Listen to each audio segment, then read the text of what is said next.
오늘 보실 말씀은 창세기입니다. 창세기 47장 27절부터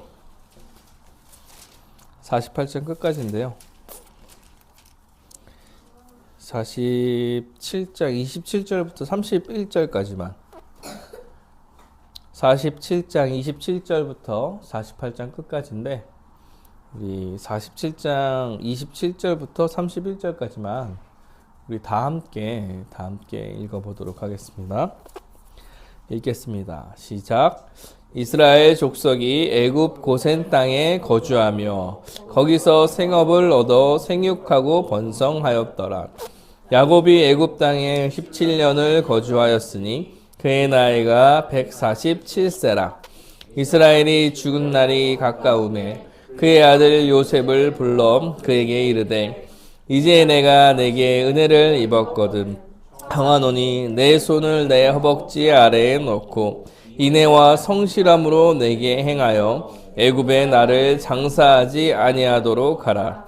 내가 조상들과 함께 눕거든. 너는 나를 애굽에서 메어다가 조상의 묘지에 장사하라. 요셉이 이르되 내가 아버지의 말씀대로 행하리이다. 야곱이 또 이르되 내게 맹세하라. 이스라엘이 침상 머리에서 하나님께 경배하니라. 아멘.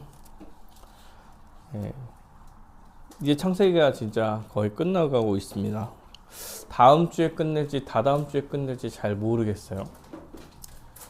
다다음 주까지 원래 잡아놓고 한 장씩 하려고 그랬었는데 우리 새해 매년 첫 주에 요한계시록 교회 하나씩 하기로 내가 문득 생각이 나서 다음 주에 49, 50을 같이 마무리할까 고민을 하고 있는데 뭐 어쨌든 창세기의 거의 끝에 다다르고 있습니다. 그래서 요셉의 형제들이 지난날의 잘못을 뉘우치고 회개함으로 변화된 모습 통해서 여호와 하나님의 야곱의 가족에 대한 회복이 지금 계속 이루어지고 있는 것입니다. 먼저는 이제 형제들과 그 가족, 야곱과 야곱의 아들들, 요셉의 형제들과의 가족 회복이 좀 시작이 됐죠.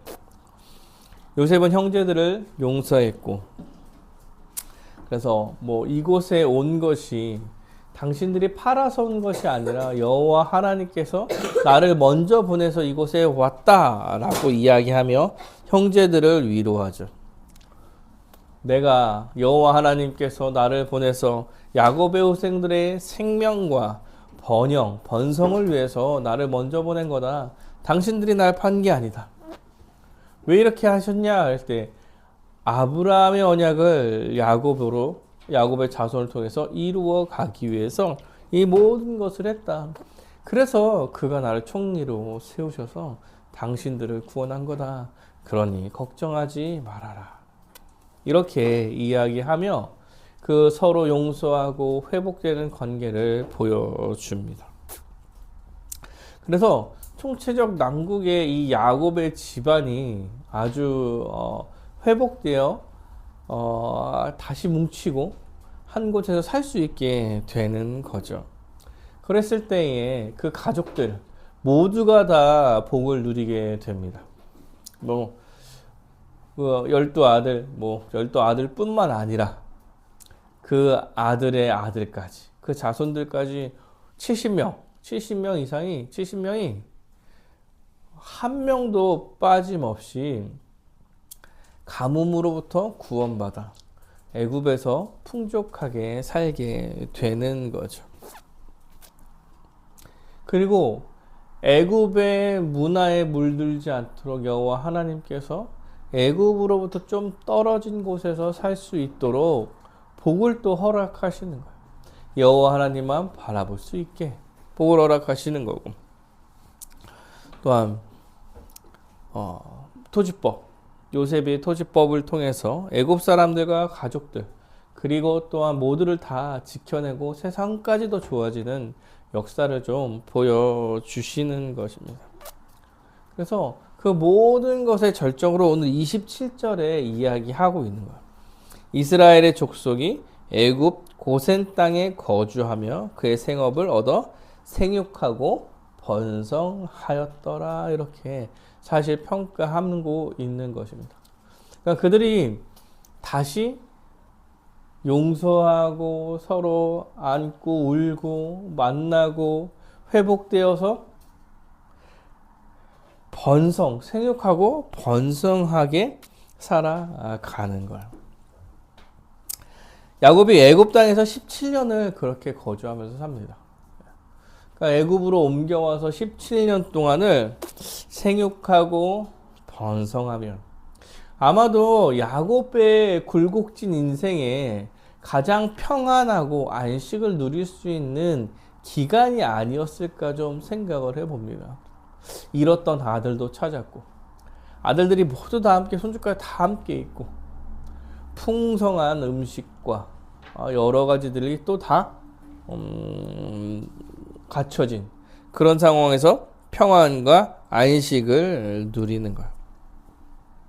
이렇게 아브라함의 언약이 사실 그 야곱으로 인하여서 어느 정도 일부분 성취돼 가는 모습을 보여주고 있는 것입니다. 여러분 생육하고 번성하라. 생육하고 번성하라. 이러면 어디가 좀 생각나요? 창세기. 생육하고 번성하라는 거의 처음에 나오는 거잖아. 그러니까 실제로 창세기가 처음에 생육하고 번성하러 시작해서 사실 생육하고 번성하는 이야기로 거의 끝나가고 있다고 보시면 될 것 같아요. 그래서 사실 생육하고 번성하고 누구야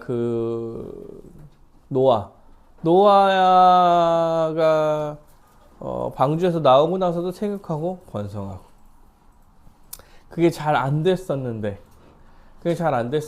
아브라함과 약속하고 결국엔 야곱 때에 생육하고 번성하였더라 라고 끝나며 그 창조 때의 회복을 야곱이 일부 누리면서 살아가고 있는 것을 보여주는 것입니다. 이제 야곱이 그런 평안한 삶을 살았습니다. 그리고 죽을 날이 좀 가까워 오는 것이요. 이스라엘이 죽을 날이 가까움에 그의 아들 요셉을 불러 그에게 이르되 이제 내가 내게 은혜를 입었거든. 청하노니 내 손을 내 허벅지 아래에 놓고 이내야 성실함으로 내게 행하여 애굽에 나를 장사하지 아니하도록 하라. 지금 야곱이 이제 죽을 때가 되었어요. 평안하고 복된 삶을 누리다가 죽을 때가 되었죠. 그래서 요셉을 불러서 얘기하는 겁니까? 허벅지 아래에 손을 놓고 애굽에 장사 지내지 않게 하라. 그러니까 맹세할 때 하는 거예요. 맹세할 때 그런 식으로 맹세를 하는 거예요. 애굽에 장사 지내지 않도록 하여라. 그리고 내가 조상들과 함께 죽거든요. 조상들처럼 되거든. 죽거든. 애굽에서 매어다가 조상의 묘지, 우리 조상의 묘지 아브라함이 막벨라고를 사고 거기서 다 묻힌 거죠. 장사하라. 그러니까 요셉이 이르되 내가 아버지의 말씀대로 행하리라. 이렇게 이야기합니다. 그러니까 야곱이 평안함과 안식을 누리고 있었지만 이제 하나님 앞으로 가야 될 때가 되어서 죽을 때가 되어서 죽고 나서는 그 애굽에서 묻힐 수가 없는 거예요. 하나님께서 허락하신 땅이 그 가나안 땅이죠. 가나안 땅이고 아브라함도 역시 그 가나안을 소망하며 그 가나안 땅을 차지하지 못했음에도 불구하고 그 가나안 땅을 사서 그 가나안 땅을 소망하며 그 자리에 묻힌 것처럼 야곱도 마찬가지입니다. 평안과 안식을 야곱은 많이 누렸지만 여호와 하나님께서 반드시 그 땅을 주실 거라는 소망, 그 언약, 약속을 이루실 거라는 소망을 가지고 이제 나는 그 하나님 나라의 땅에 묻히기를 원한다 라고 생각하고 있는 거예요. 이것은 또한 여호와 하나님께서 야곱을 애굽으로 이동할 때 약속하신 거죠. 46장 4절에 이렇게 나오죠. 내가 너와 함께 애굽으로 내려가겠고 반드시 너를 인도하여 다시 올라올 것이며 요셉이 그의 손으로 내 눈을 감기리라 하셨더라. 그러니까 야곱이 죽었을 때 요셉이 그를 인도해서 다시 그 가나안 땅으로 올라오게 될 거라고 여호와 하나님께서 막 약속하셨고 그걸 하라고 맹세하고 있는 것입니다.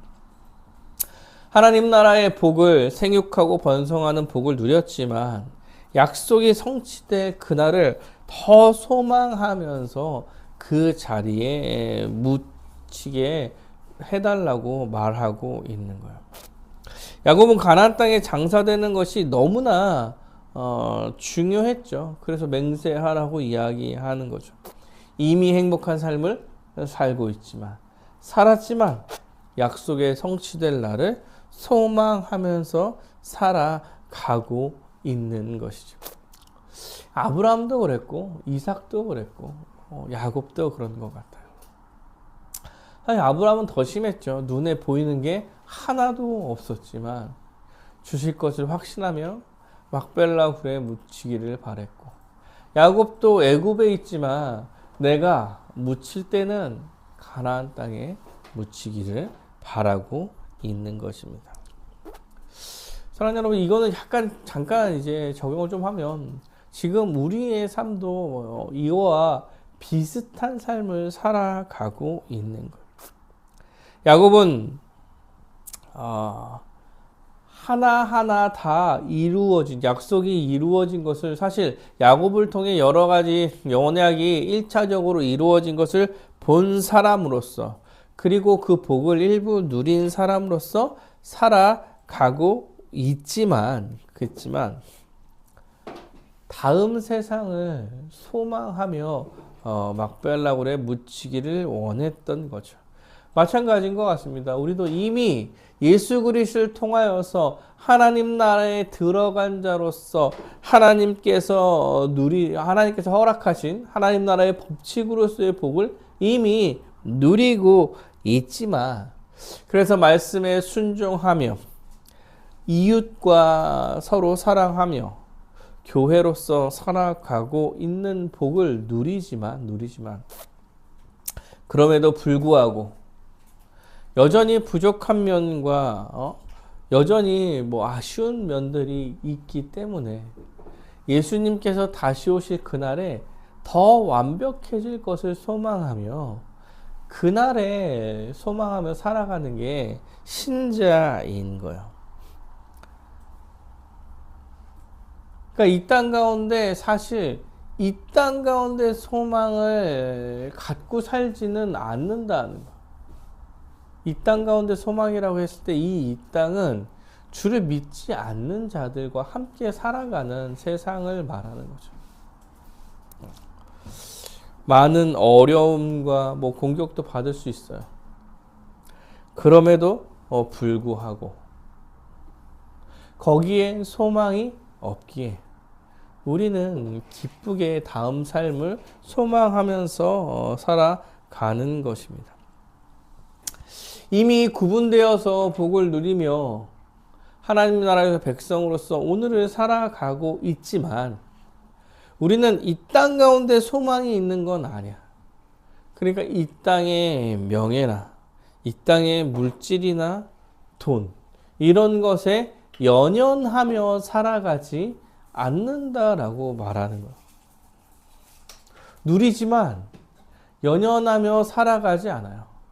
그런 것들, 그런 게 없다고, 가진 게 없다고 걱정하며 전전긍긍하는 삶을 살아가는 게 아니라 다음 세상을 소망하며 오늘의 교회로 기쁘게 살아가는 것. 이것이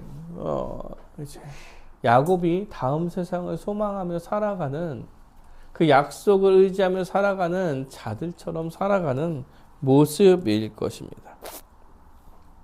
다음 세상을 소망하며 살아가는 자들임을 기억하면서 살아가는 거죠. 뭐 작게 이렇게 생각할 수 있겠죠. 이제 야곱은 병들어 누워 죽음을 눈앞에 두고 있는 것 같습니다. 48절에 2일 후에 48장 1절에 2일 후에 어떤 사람이 요셉에게 말하기를 내 아버지가 병들었다 하므로 그가 곧 두 아들 므낫세와 에브라임과 함께 이르니 아버지가 병들었어요. 병들어서 이제 얼마 안 남았다고 생각하는 거겠죠. 그래서 이제 두 아들과 함께 아버지를 뵈러 가는 것입니다. 어떤 사람이 야곱에게 말했습니다. 야곱에게 도착하니까 야곱에게 말하세요. 내 아들 요셉이 내게 왔다 하매 이스라엘이 힘을 내어 침상에서 앉아. 야곱이라고 안 하죠. 이제부터 이스라엘이라고 해요. 이스라엘. 이제 이스라엘 민족에 대한 이야기라 하나님께서 바꿔주신 이름을 지금부터 사용하는 거죠. 언약이 거의 성취되어 가는 모습이라는 것을 보여주는 거죠. 이제 민족적 얘기. 그래서 요셉에게 이르되 이전에 가나안 땅 루스에서 전능하신 하나님이 내게 나타나 복을 주시며 내게 이르시되 내가 너로 생육하고 번성하게 하여 내게서 많은 백성이 나게 하고 내가 이 땅을 내 후손에게 주어 영원한 소유가 되게 하리라 하였느니라. 요셉에게 지금 야곱이 하나님과 전에 있었던 이야기를 해주는 거죠. 내가 이전에 가나안 땅 루스에서, 여러분 여기가 루스가 어디냐면 베델이에요. 베델입니다. 여러분 기억하실지 모르겠지만 야곱이 그 에서를 피해서 삼촌 라반의 집으로 갈 때 루스에서 잠들었다가 여호와 하나님을 만나죠. 그래서 사닥다리를 하늘에 닿아 있고 천사들이 왔다 갔다 거리는 거 그때 혹시 기억이 나실지 모르겠지만 그때 그 꿈을 꾸었던 그곳이 바로 루스예요. 그래서 여호와를 만나고 이곳의 이름을 베델이라고 명칭하게 되죠. 베델은 이제 엘은 하나님이고 베이트는 집이란 베델이라고 해서 하나님의 집이란 뜻이에요. 하나님의 집. 그래서 베델이다라고 말합니다. 28장 14절에 뭐라고 나오냐면 내 자신이 땅의 티끌같이 되어 내 자식이 땅의 티끌같이 되어 내가 서쪽과 동쪽과 북쪽과 남쪽으로 퍼져갈 것이며 땅의 모든 족속이 너와 내 자손으로 말미암아 복을 받으리라. 그러니까 그때 베델에서 약속했다. 여호와 하나님께 나랑 약속했다. 어떤 약속을 했냐면 아주 자손이 많아서 티끌같이 많아서 성쪽과 도쪽과 북쪽과 남쪽에 다 자리를 차지할 만큼 많게 될 거야 라고 약속하신 거예요. 이걸 4절에서 표현한 거죠. 그가 그때 내게 이르되 내가 너로 생육하고 번성하게 하여 내게서 많은 백성이 나게 하고, 그러니까 야곱으로부터 많은 백성이 나게 할 것이라고 여호와 하나님께서 약속했다 이렇게 말하는 거예요. 그때 여호와 하나님께서 약속했다. 그래서 이 땅을 후손에게 주어 영원한 소유가 되게 하리라라는 것을 알려줬다 이렇게 말하죠. 그리고 나서 뜬금없이 그렇게 이야기합니다. 내가 애굽으로 와서 5절에 내가 애굽으로 내게 이르기 전에 애굽에서 내가 낳은 두 아들 에브라임과 므낫세는 내 것이야 이렇게 얘기해요. 에브라임이랑 므낫세 이거 요셉의 아들이죠. 요셉의 아들이에요. 에브라임과 므낫세는 요셉의 아들인데 이 둘은 내 거야 이렇게 얘기해요. 그리고 이후에 낳는 거는 네 아들이야 이렇게 말하고 있는 거예요. 지금 요셉의 두 아들을 내 아들로 입양하겠다고 이야기하고 있는 상황인 거예요. 근데 이게 어떤 흐름에서 나오냐면 생육하고 번성하여서 많은 백성이 나에게 나게 하고, 이미 사실 12아들이나 있음에도 불구하고 그 아들을 입양해서 너의 요셉의 두 아들을 입양해서 내 아들이 많아짐으로 여호와의 언약이 성취되었다라는 것을 보여주기 위해서 두 아들을 입양하는 거예요. 그래서 그 아들이 르우벤이나 시므온처럼, 여러분 르우벤이나 시므온 첫째 둘째 르우벤이나 시므온처럼 유산을 같이 상속받을 거야. 그러니까 학렬이 거기랑 같아진다고 얘기를 하는 거예요. 학렬이 거기랑 같아진다고 얘기해요. 근데 르우벤과 시므온처럼 이렇게 얘기하면 사실 여기가 거의 장자다 이런 얘기를 하고 있는 거예요. 야곱은 지금 요셉의 아들들을 양아들로 삼아서 그들에게 상속할 거다. 상속이라는 것은 여호와 하나님의 언약을 받을 자들이 언약에 대한 상속도 말하고 있는 거라서 약속된 백성 안에 들어갈 거야.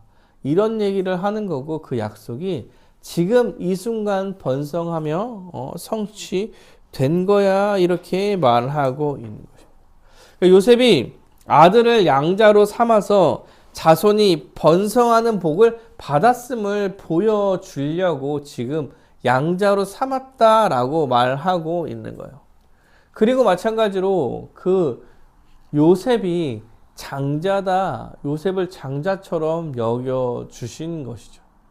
여러분 그 요셉을 장자로 여겨줬다라고 얘기할 때 요셉의 아들을 2명을 받아서 그들도 동일하게 상속하겠다 이런 얘기는 그를 장자로 받겠다고 말하는 거예요. 당시에는 뭐 말씀 많이 드렸지만 첫째가 나머지 아들의 2배의 상속을 받는다라고 말씀드렸죠. 그러니까 요셉을 데리고 가는 게 아니라 요셉의 아들 2명을 동일한 아들로 받아들임으로써 그들에게 상속을 동일하게 함으로써 요셉이 장자가 되었다라는 것을 좀 보여주는 것입니다. 이렇게 여호와 하나님께서 그 약속, 번성하고 생육과 번성하는 약속을 지금 우리 집안에 선포하시고 그게 이미 실현되었다라고 선언하는 거죠. 그래서 여러분 지금 계속 야곱의 이름을 이스라엘이다 이렇게 얘기하는 거예요. 왜냐하면 이제 이 이스라엘의 그 자손들이 12명이 확정돼서 그게 민족을 이루는 거예요. 이스라엘 민족을 이루고 12명이 지파가 되는 거죠. 그래서 지파를 좀 설명드리면 야곱의 아들은 12명이에요. 12명. 야곱의 아들이 12명이에요. 야곱이 그래서 11제죠. 11째. 그 밑에 베냐민 있고. 근데 야곱을 뺐어. 야곱을 빼고 아들 2명을 넣었어. 그럼 몇 명이 돼야 돼? 13명이 돼야죠. 13명. 요셉을 빼고 2명을 넣으면 13명이 돼야죠. 13명. 13명이 됐어. 근데 몇 지파예요? 12지파라고 얘기하잖아. 왜 12지파라고 얘기하면 레위 지파가 제사장 지파로 땅을 받지 않아요. 그래서 레위 지파는 제사장으로 각 지파에 퍼져 살아. 그래서 땅을 12지파가 상속을 받는데 레위 지파는 들어가지 않아요. 그래서 사실은 그럼에도 불구하고 레위 지파는 지파라고 불립니다. 그래서 땅을 상속받은 지파가 12지파, 상속으로 얘기할 때는 요셉의 아들이 2명으로 쳐져서 12지파가 되는 거고, 사실은 사람으로 이제 지파별로 나누면 13지파가 되는 거예요. 그럼에도 불구하고 우리는 12지파라고 이야기합니다. 레위 지파는 또 다른 의미가 있어요. 그래서 레위 지파가 그러니까 이스라엘 백성의 12지파가 하나님 나라의 백성을 상징하면서 레위 지파가 또 한 지파로서 하나님 나라를 상징하기도 해요. 제사장으로서 레위 지파의 모습이 이스라엘 전체 모습을 보여주기도 하거든요. 하여튼 복잡하죠. 이게 또 레위기에 가면은 또 이런 얘기를 계속 해야 돼가지고. 그래서 사실은 민족으로 보면은 13지파라고 이야기를 해야 되고, 상속받은 땅을 기준으로 보면 12지파다. 그리고 우리는 기본적으로는 12지파다라고 이야기를 해요. 레위지파가 각 지파 속 안에 들어가 있기 때문에 그렇습니다. 지금 네 자손을 통해 사람이 아주 번성하게 될 거야 라고 이야기한 게 요셉의 아들을 2명으로 치면서 이제 그게 성취된 거야 이렇게 말하고 있는 거예요. 여호와의 언약이 생육하고 번성하라고 했던 그 언약이 야곱의 때에 되어서 이제 성취된 것입니다. 일부가 성취된 거죠. 뭐예요? 민족적 이야기의 일부가 성취된 거예요. 그리고 이 이후에 이제 이 자녀들은 굉장히 불어나게 될 거예요. 출애굽을 들어가기 전에 애굽에서 600만 명 뭐 이렇게 된다고 하죠. 거의 그 지파 사람들이 12지파 사람들이. 그래서 이것이 1차적으로 성취됐다 이렇게 말하고 있는 것입니다. 그러니까 아브라함과 약속을 시작으로 하나님 나라에 대한 약속이 시작, 생육하고 번성하라는 하나님 나라의 복된 약속의 시작이 사실 야곱 때에 성취되면서 창세기가 끝나는 거예요. 완전히 성취된 건 아니겠죠. 완전히 성취된 건 아니겠지만 지금 야곱의 아들로 여호와 하나님의 약속이 일부 성취되면서 창세기가 끝나가고 있는 겁니다. 그래서 사실은 지파로 얘기를 했을 때는 그러니까 창세기는 아브라함과 이삭과 야곱의 이야기예요. 요셉은 야곱의 아들로서 하나 있는 거죠. 야곱의 이야기가 그래서 마지막에 다시 등장하게 되는 겁니다. 근데 여기서부터 이제 또 재미난 사건이 하나 벌어지죠. 곰곰이 생각해야 되는 스토리가 하나 생깁니다. 8절부터인데요. 읽으면서 좀 보시죠. 이스라엘이 요셉의 아들들을 보고 이르되 이들이 누구냐 이게.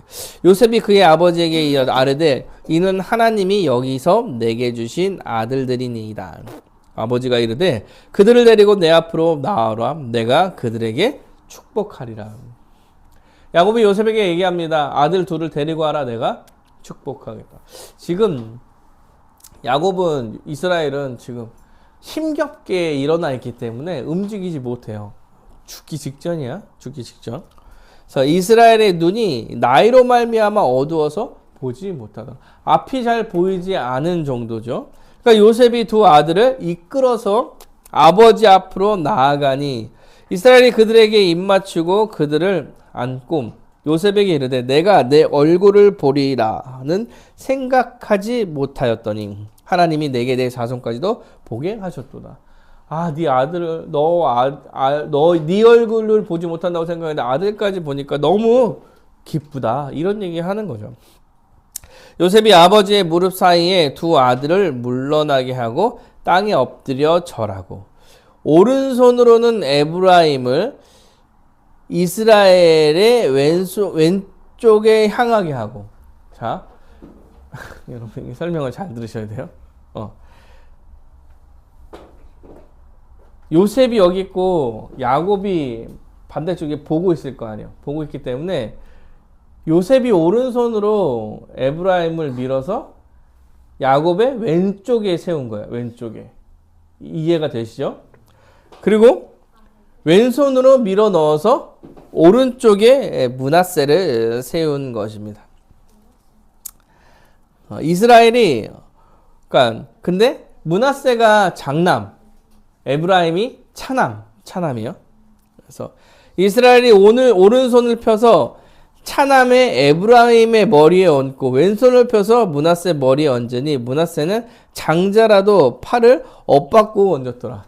아니 일부러 장자라서 장자라서 므낫세를 왼손으로 밀어서 오른쪽에 일부러 갖다 댄 거죠. 왼손으로. 그러니까 당시에 복을 빌 때 오른쪽에다가 장자를, 오른손에 장자를, 왼손에 차남을 두고 이제 복을 비는 거예요. 그러니까 장자는 굉장히 중요하죠. 시대의 장자는 되게 중요하고, 장자가 상속을 이어가는 사람으로서 되게 중요했어. 그래서 여러분 기억하시는지 모르겠지만, 기억하시겠지만, 이건 유명한 얘기니까, 야곱이 그 장자권을 살려고 진짜 별짓을 다 하잖아. 장자가 그 집안에 그 언약을 이어갈 사람이라는 생각을 하기 때문에 그래요. 그래서 장자를 이렇게 갖다 밀고 차를 밀었는데, 야곱이 어떻게 했어요? 팔을 이렇게 크로스, 이렇게 어려워. 이렇게 하기도 어려운데 이렇게 해서 기도를 차남에게 오른손을 두고 장자의 복을 내린 거예요. 그가 요셉을 위하여 축복하여 이르되 내 조부 아브라함과 아버지 이삭이 섬기던 하나님, 나의 출생으로부터 지금까지 나를 기르신 하나님, 나를 모든 환난에서 건지신 여호와의 사자께서 이 아이들에게 복을 주시오며 이들로 내 이름과 내 조상 아브라함과 이삭의 이름으로 칭하게 하오시며 이들이 세상에서 번식되게 하시기를 원하나이다. 복을 빌고 있는 거죠. 이삭의 하나님, 아버지, 아브라함과 이삭의 이름으로. 그러니까 그 언약을 성취할, 언약을 이어받을 백성으로서의 복을 야곱이 요셉의 자녀들한테 빌고 있어요. 근데 요셉이요, 그 아버지의 오른손을 에브라임의 머리에 얹은 것을 보고 기뻐하지 않아요. 첫째는 쟤인데 지금 왜 이렇게 하시지? 하고 팔을 잡고 이렇게 다시 제자리에 올려놓고 팔을 잡고 이렇게 크로스된 팔을 다시 핍니다. 펴요. 므낫세로 옮기고자 필려고 해. 18절에 그의 아버지에게 이르되 아버지 그리 마시옵소서. 아버지가 눈이 안 보이시니까 혹시 그럴 수도 있잖아요. 그래서 장자는 이쪽입니다. 그래서 머리를 이렇게 그의 머리에 오른손을 얹어서 팔을 이렇게 치고 있는데 아버지가 어떻게 해요? 힘주고 있는 거지. 아니야. 힘주고 딱 있으면서 나도 안다 그래. 안다. 내가 몰라서 그러는 게 아니다. 나도 안다. 내 아들아. 그도 한 족속이 되어서 장남이겠죠. 그도 크게 되려니와 그의 아우가 그보다 큰 자가 되고 그의 자손이 여러 민족을 이루리라 하고 그 나라에 그들에게 축복하여 이르되 이스라엘이 너로 말미암아 축복하기를 하나님이 내게 에브라임 같고 므낫세 같게 하시리라 하며 에브라임을 므낫세보다 앞세웠더라. 에브라임이 므낫세보다 앞서 간다는 거예요. 앞서 갈 거다. 그러니까 에브라임이 장남과 같이 될 거다. 지금 이렇게 이야기하고 있는 거예요. 사랑하는 여러분, 야곱이 요셉의 자녀를 축복하면서 굳이 손을 바꿔가면서 차남에게 장남의 축복을 합니다. 요셉이 팔을 잡고 옮기려고 했는데도 버티며 안다. 그럼에도 불구하고 지금 차남에게 장남의 복을 허락하고 있는 것입니다. 왜 그렇게 했을까요? 여러분 사실 그 창세기는 전체적으로 이런 상황이 벌어지고 있다라고 생각하셔야 됩니다. 여러분 장자가 매우 중요해요. 장자가 그 언약을 상속받을 거예요.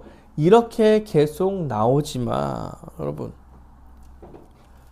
근데 창세기의 역사를 조금 살펴보면 실제로 장자가 되게 중요하냐? 또 그래 보이지는 않는 거예요. 왜냐면 아브라함은 장자인가 할 때 사실 아브라함도 장자는 아니죠. 엄밀하게 이야기하면 어떻게 해요? 그 처백에서 먼저 자식을 낳았잖아. 그래서 이스마엘을 먼저 낳았기 때문에 사실 장자라고 보기는 좀 어려울 수도 있어. 근데 뭐 그럴 수 있잖아요. 뭐 그래도 본처의 자식이니까 이삭이 첫째입니다. 뭐 오케이, 알겠어요. 그러면 야곱은 어떻습니까? 야곱은 이삭이 쌍둥이를 낳죠. 쌍둥이를 낳았어요. 그리고 차남이 야곱이었어.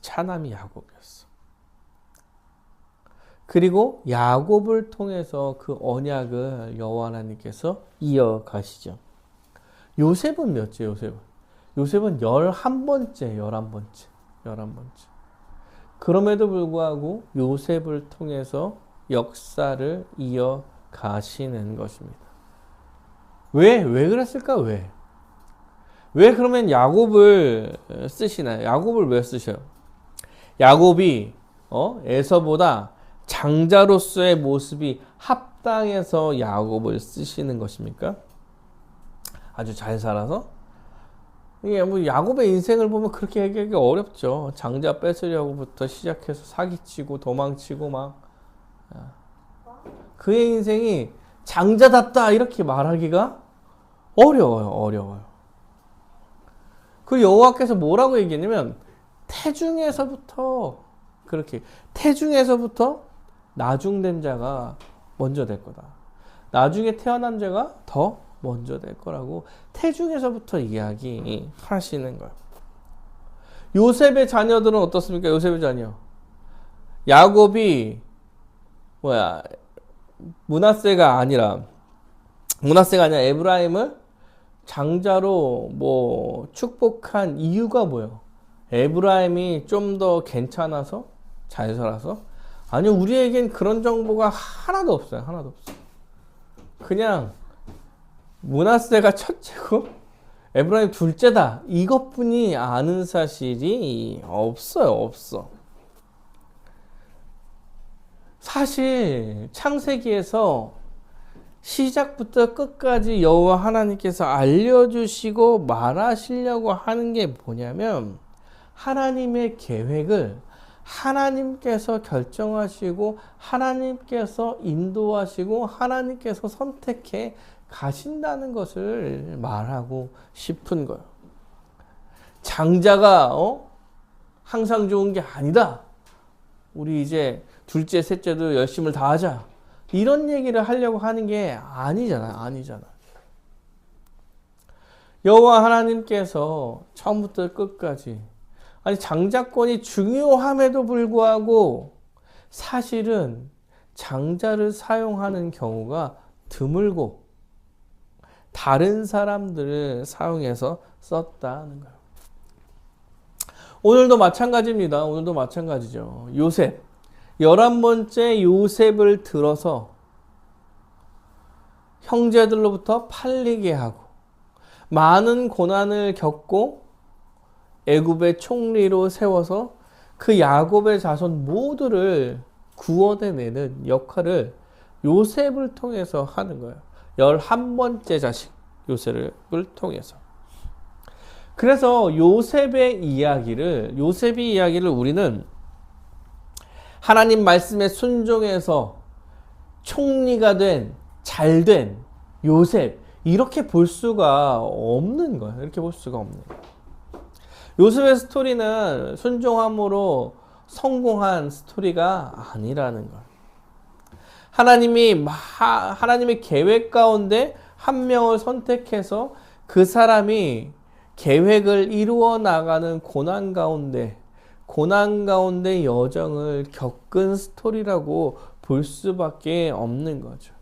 그것을 통해서 여호와 하나님께서 뭘 했냐면 하나님께서 약속하신 것을 이루어 내시는 거죠. 왜요? 요셉을 통해 야곱의 모든 가족들이 구원을 받았기 때문에 그렇습니다. 야곱을 통해서 또 일하셨잖아요. 야곱을 통해서. 구원받을 자격이 없는 야곱을 요셉을 세워서 또 그 집안을 다 구원해요. 다 구원해. 창세기에 여러분 제가 생각하기에 등장인물 중에 제일 이상한 사람이 야곱이야. 그 인생이 아주 파란만장하죠. 그럼에도 불구하고요. 여러분 창세기 장수로 따지면 야곱 이야기가 거의 반 이상. 그만큼 중요하게 다루고 있어요. 여호와 하나님께서 태중부터 야곱을 선택하셔서 구원받을 만한 아무런 가치가 없는 자를 일으켜 세우셔서 그가 뭐 거짓말하고 사기치고 할 때도 그를 이끌어 가시며 그를 치고 가르치고 또 가르쳐서 그를 세워 간다는 거예요. 결국에는 그의 자녀를 통해서 어떤 자녀를 세워서 그 백성들을 다 구원해 내시죠. 이 일을 하기 위해서 요셉이 세워졌고 요셉은 그 많은 일을 하면서 그 모든 상황을 이겨내고 견뎌낸 거예요. 이게 야곱과 요셉의 삶의 이야기의 스토리입니다. 그럼 요셉은 정말 잘나서 아주 괜찮은 사람이라 이 모든 일을 다 아무렇지도 않게 다 이겨냈을까라고 했을 때 사실 그렇지는 않을 거예요. 여러분, 요셉의 인생을 지금 성경에 뭐라고 이야기하냐면 단련했다라고 이야기합니다. 그럼 시편을 한번 찾아볼까요? 시편 105편입니다. 시편 105편 16절부터 19절 우리 한번 찾아보죠. 함께 읽어보죠. 시편 105편 16절부터 19절입니다. 시편 105편 뭐 좀 찾으셨나요? 시편 105편 16절부터 19절까지 시편 105편 16절부터 19절 우리 다 함께 읽겠습니다. 시작. 그가 또 그 땅에 기근이 들게 하사 그들이 의지하고 있는 양식을 다 끊으셨도다. 그들이 한 사람을 보내었으며 요셉이 종으로 팔렸도다. 그의 발에 차고를 차고 그의 몸은 쇠사슬에 매었으니 곧 여호와의 말씀이 응할 때까지라. 그의 말씀이 그를 단련하였도다. 이렇게 얘기해요. 누가 봐도 요셉의 얘기죠. 야곱의 얘기고 그 땅에 기근이 들게 하여 의지하고 있던 양식을 다 끊었을 때 그가 한 사람을 보내었습니다. 요셉이 종으로 팔렸다. 요셉을 여호와 하나님께서 보낸 거예요. 근데 그의 발에 차고를 차고 뭐 쇠사슬을 메우고 뭐 여러 가지 고난 가운데 있었다는 얘기를 하는 거죠. 옥에 갇혔으니까. 곧 여호와의 말씀이 응할 때까지다. 그리고 그의 말씀이 뭐였냐면 그를 단련시켰다 이렇게 이야기합니다. 여호와 하나님께서 요셉을 세워서 요셉을 이끌고 그 언약을 성취해 나가실 때 요셉을 그냥 두고 그냥 여기다 보내고 해봐. 이렇게 했으니까 저렇게 하니까 또 여기다 보내고 해봐. 이런 식으로 한 게 아니라 요셉과 항상 함께 하시며 요셉이 힘들고 쓰러지고 그걸 잘 못 견디려 할 때에도 그와 함께 하시며 견뎌내고 이겨낼 힘을 주셨다고 이야기하는 거예요. 그의 말씀이 그를 단련했다 이렇게 하는 거예요. 단련했다. 요셉이 진짜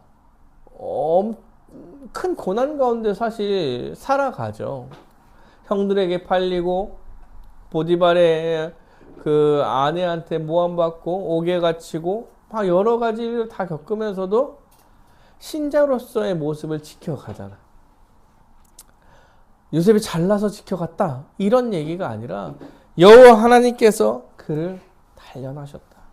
그와 함께 하시며 그의 말씀으로써 그를 단련하셔서 힘들고 지치고 때로는 넘어지고 뒤를 돌이키려고 할 때에도 그를 붙잡고 그에게 힘을 주시며 이 언약을 이루어낼 수 있도록 그를 이끌어 가셨다라고 말하고 있는 것입니다. 이것을 시편이 그의 말씀이 그를 단련했다라고 표현하고 있는 것입니다. 요셉이 모진 상황에 처할 때에도 여호와 하나님께서 그와 함께 하시며 그를 단련시켜 나가신 것입니다. 말씀을 좀 정리해 보려고 합니다. 여호와 하나님의 구원은 여호와 하나님의 구원 계획이 이루어지는 모든 것은 여호와 하나님께서 계획하시고 이끌어 가시는 거예요. 왜 둘째를 선택했는지, 왜 11제를 선택했는지 몰라. 다만 그를 선택하시고 그를 버려두지 않고 끝까지 그를 잡고 인도해 가신다고 말하는 것입니다. 여호와 하나님이 누구를 택했네, 누구를 안 택했네, 그래서 불의하네, 불공정하네. 여호와 하나님의 택하시면 이런 얘기를 하려는 게 아니에요. 이런 얘기 하려는 게 아니에요. 아무 가치도 없는 자를 구원하기 위한 은혜를 베푸셨다. 1부터 10까지 여호와 하나님께서 다 이루신 거야. 그가 능력이 있어서가 아니라 은혜로서 구원을 내기 위해서 이 모든 일을 행하셨다라고 여호와 하나님께서 말씀하고 계시는 것입니다. 크로스를 해서 둘째를 첫째로 여기려고 그 둘째가 진짜 좋아서 잘해서가 아니라 왜 둘째를 장자로 여겼는지 몰라. 그러나 여호와 하나님께서 선택하시고 그를 통해서 여호와 하나님께서 일하시며 일하실 동안에 그를 지키고 보호하시고 그와 끝까지 함께 하신다라고 말하는 것입니다. 그래서 우리에게 주어진 언약, 지금 우리로 얘기하면 구원의 문제는 여러분 은혜입니다. 은혜. 우리가 괜찮아서, 우리가 좀 잘나서 우리의 어떠함이 우리를 구원하는 게 아니에요. 우리는 하루를 살아도 하나님 앞에 죽어 마땅한 사람들인 거야. 하나님 앞에 죄를 너무 많이 져서 하나님이 보시기에는 죽어 마땅한 사람들이에요. 이런 자들을 여호와 하나님께서 그 오랜 기간 참아내시며 예수 그리스도를 보내셔서 그 모든 죄를 십자가에 대신 지게 담당하게 하시고 죄의 형벌을 내리시면서 우리를 구원해 내신 겁니다. 그래서 우리는 은혜다라고 말하는 거예요.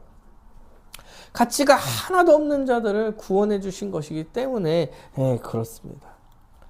그러면 우리의 모습은 어떤 것입니까? 우리의 모습은.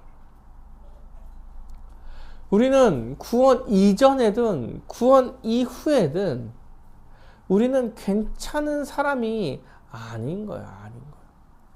구원 이전에는 말할 것도 없지만 여러분 구원 이후에도 마찬가지예요. 구원받은 성도가 잘 살고 있다고 본인이 괜찮은 사람이어서 잘 사는 게 아니에요.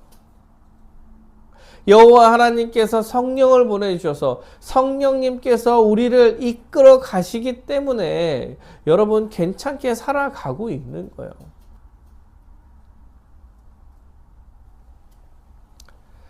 우리가 아주 괜찮아져서 잘 살아가는 것이 아님을 기억해야 합니다.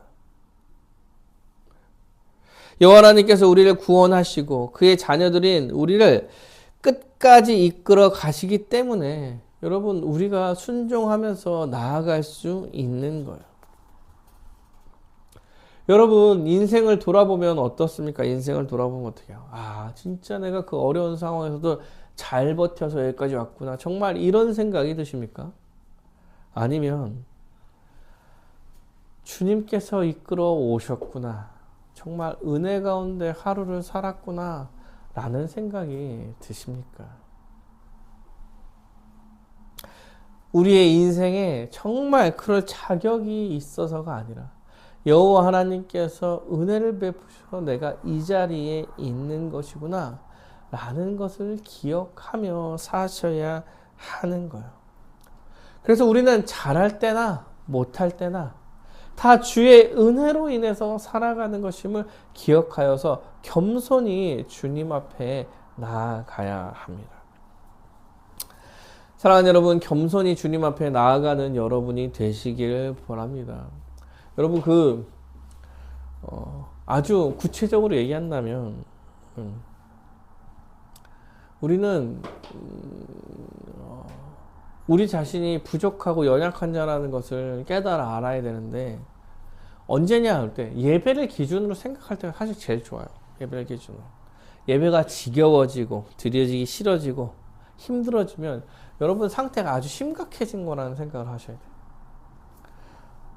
두 번째로, 예배 은혜가 가득하고, 아주 좋지만, 옆에 나보다 예배를 잘 못 드리는 사람들이 한심해 보일 때, 여러분, 교만이 많이 차올라 겸손해야 될 때가 된 것임을 기억하셔야 돼요.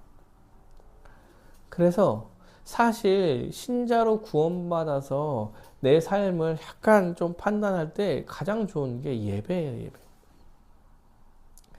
이미 여호와 하나님의 은혜를 받은 자라는 것을 기억하여서 잘 살 때나 못 살 때나 겸손히 주님 앞에 나와서 살아가시는 여러분이 되시기를 간절히 바라겠습니다.